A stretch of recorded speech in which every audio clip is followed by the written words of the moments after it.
work we're preparing for, we open April 30th through May 5th, is called Like Lazarus Did, and so it's inspired by the mythology of resurrection, and both in a very resurrection, as in bringing back the psyches of previous dancers, even in my company, and re-looking at their material and reconstituting it and giving it a new life, as well as more traditional, both pagan and Christian and Judaic looks at resurrection and how that the promise of that regeneration inspires us.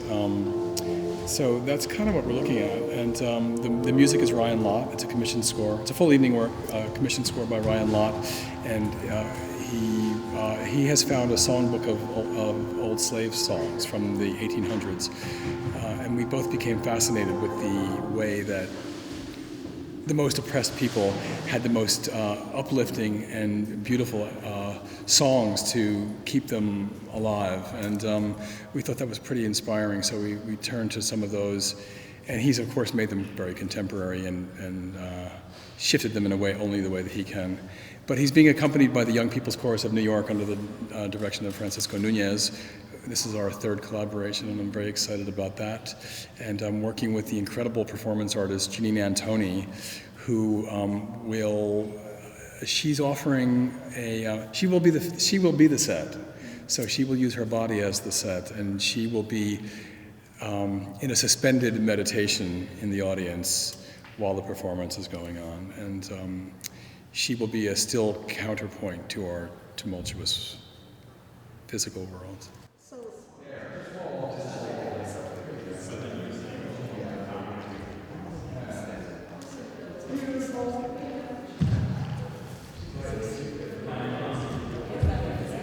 The thing about dance that never changes is that you need time and space, and you need a regular relationship in time and space with your body and your dancers. When you're developing a language that comes from your body and it's based in looking for new information and improvisation to go beyond what you already know, it takes a daily conversation with your body and your dancers, and that is simply a practice. I don't come in with everything done in a notebook and tell the dancers what to do. We talk to each other with our bodies and we improvise, and that's the practice of a language that evolves day by day in a room. And if I have a 3-month break in my rehearsal schedule because I don't have a studio space or money to work, it's not like I could just pick up 3 months later. I have to go back in time to where I was. There's no magic bullet that can jump you ahead in time. Wherever you stop dancing is where you start the next time you begin again. So, like anything that takes skill, it needs to be practiced and honed. And if you don't practice it, it atrophies. So the residency is really giving me an opportunity to do what I do, and that is to practice the craft of researching and executing motion. And it's a great way to spend your life if you have the time. And then pick it up. Yeah. So it's a slow stop and then a slow wind into it.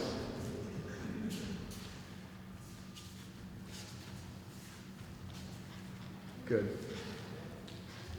Okay, let's go back. And then that's Jackie's on. Let's go back. We're discovering new things. It's always interesting. I think there's 2 tracks. One is to enjoy what you do well and to do it deeply or more deeply without just repeating it. And the other is to break new ground. And I think those happen when you're in a regular conversation with the work. It doesn't, you can't just say, I'm going to break new ground today.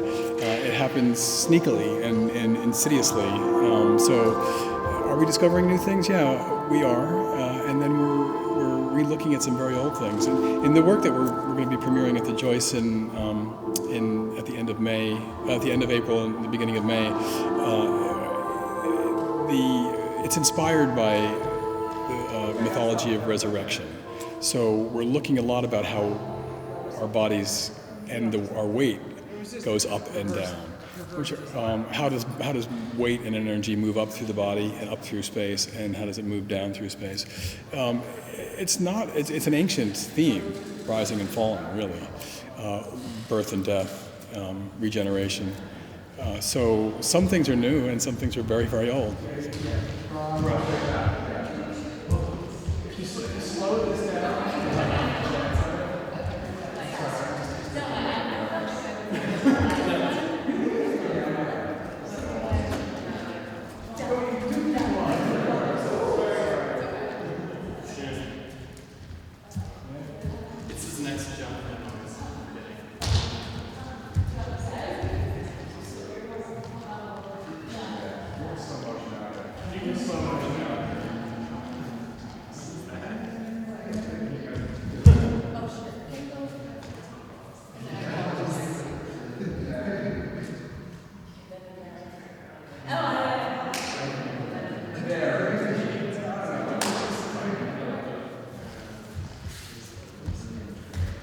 Here we go.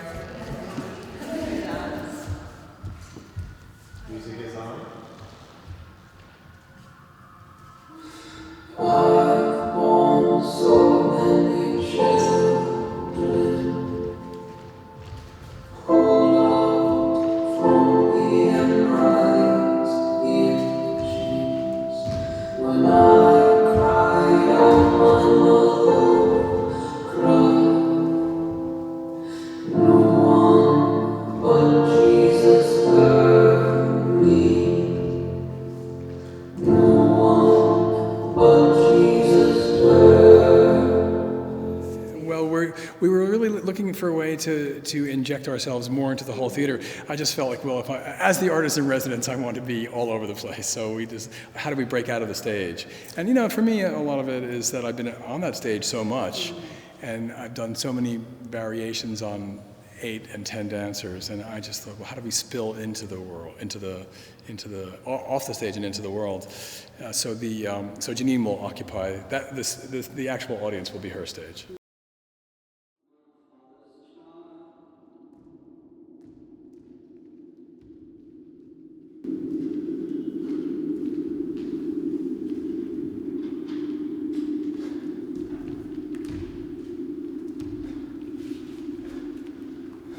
These are my father's children, each one outshines the sun.